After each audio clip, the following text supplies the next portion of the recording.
Hoje, dia 25 de agosto, dia de Santos Luís IX e José Calazans.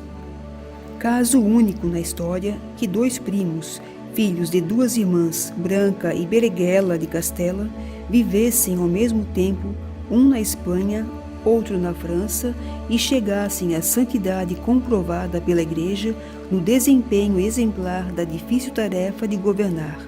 São eles Fernando de Castela e Luís IX, rei da França, que hoje veneramos. Este santo nasceu em Poissy em 1214. Por ocasião do batismo, sua mãe, Branca de Castela, rainha de grandes dotes morais e intelectuais, estreitou-o ternamente contra o coração, dizendo: Filhinho, agora és um templo do Espírito Santo. Conserva sempre teu coração puro e jamais o manches com o pecado. O maior empenho da boa mãe foi incutir no espírito do filho um grande ódio ao pecado e repetia-lhe essas palavras: Meu filho, preferia ver-te morto e sem as insígnias do poder real, a saber-te manchado por um pecado mortal. Estas e outras semelhantes exortações não deixavam de causar profunda impressão na alma da criança. A mãe teve o maior cuidado em escolher ótimos professores e instrutores para o futuro rei. Com a morte do pai, Luís foi coroado rei com 12 anos, mas sob a regência da mãe Branca de Castela. Em 1234, casou com Margarida de Provença, princesa, como ele, de grandes virtudes. Do matrimônio nasceram 11 filhos. Tendo completado 21 anos, recebeu da mãe as rédeas do governo. Uma vez senhor do poder, continuou sendo o mesmo filho, obediente e respeitoso. Luís soube conciliar com suas preocupações governamentais uma piedade profunda, o espírito de penitência e grande caridade para com todos. Assistia diariamente à Santa Missa, recebendo o pão dos fortes. Levantava-se durante a noite para rezar as matinas. Ouvindo dizer que os nobres o censuravam por assistir à missa todos os dias, respondeu que, se ele dedicasse tempo dobrado para os jogos ou para a caça, ninguém o repreenderia. Sua maior preocupação no governo foi a administração da justiça, dedicando todos os dias algumas horas para ouvir qualquer pessoa que tivesse negócios a tratar. Na opinião do grande bispo Bossuet, São Luís foi o rei mais santo e mais justo que usou a coroa. Foi o protótipo do rei feudal, santo na vida pública e familiar.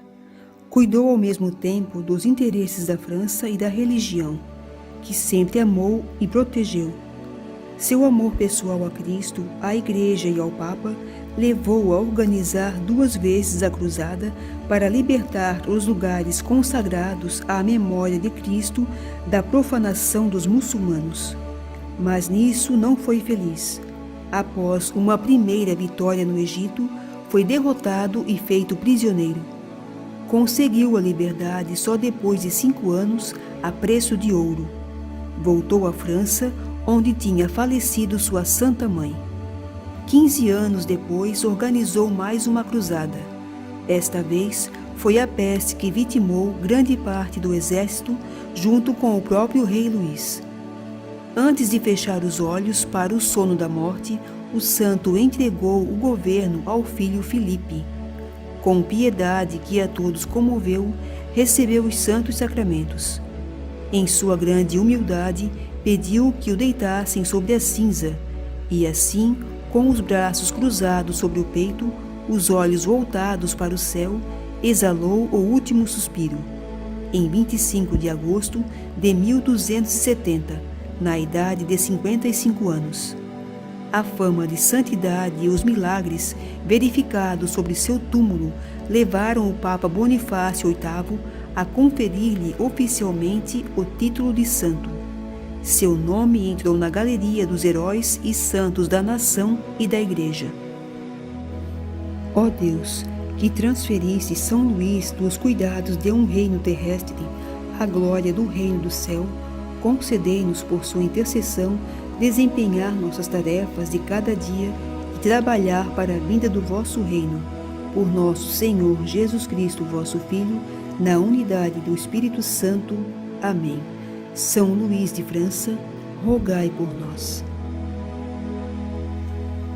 São José Calazans. Este santo nasceu em Aragão, Espanha, em 1558, de família nobre e rica.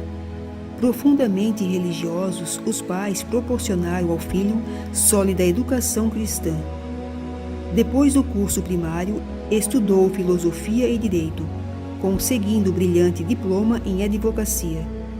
Contrariando os planos dos pais, que desejavam que seguisse a carreira militar, insistiu em estudar também teologia na Universidade de Valência, com o secreto desejo de entrar no estado eclesiástico.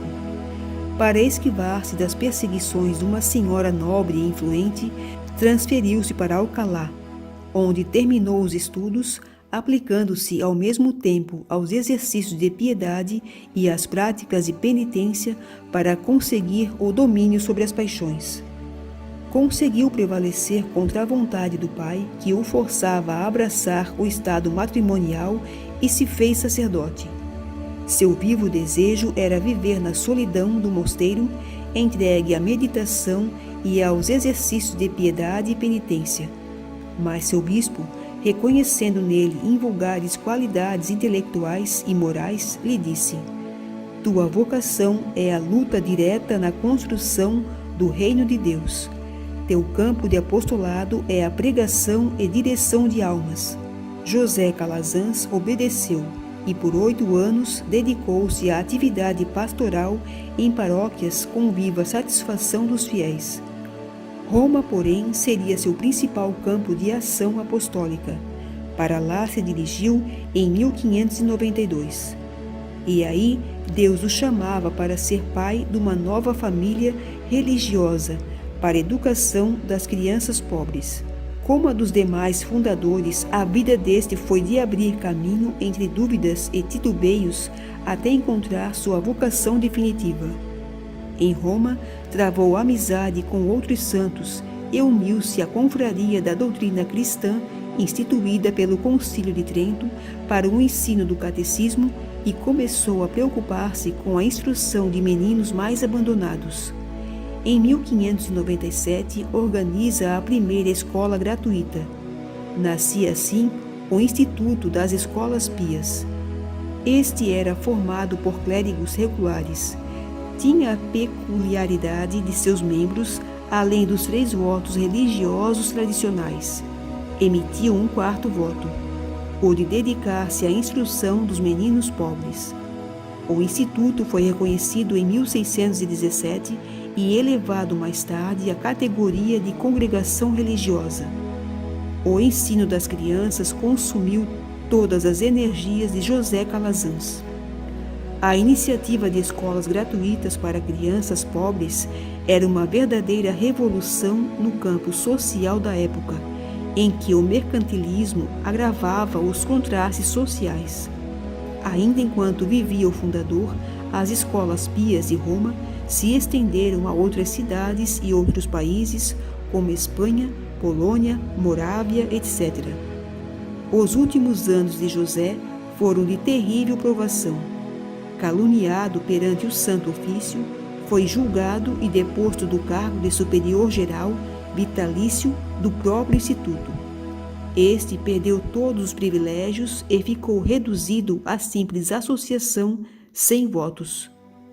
Ao ter notícia da sentença do Santo Ofício, José Calazans, já velho, aceitou-a com as palavras de Jó: o Senhor me deu, o Senhor me tirou.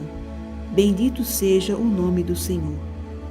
Só 8 anos depois de sua morte, o Papa reconheceu a inocência do santo e de sua instituição e mandou outorgar outra vez os privilégios de congregação religiosa. José Calazans faleceu em 1648 com 90 anos. Deus o glorificou com inúmeros milagres. 100 anos após a morte, foram encontrados intactos seu coração e sua língua. Ó Deus, que ornasses de bondade e paciência o presbítero São José Calazans, inspirando-lhe consagrar toda a sua vida à instrução e formação da juventude, concedei-nos, ao venerá-lo como mestre da sabedoria cristã, imitá-lo no serviço da verdade. Por nosso Senhor Jesus Cristo, vosso Filho, na unidade do Espírito Santo. Amém. São José de Calazans, rogai por nós.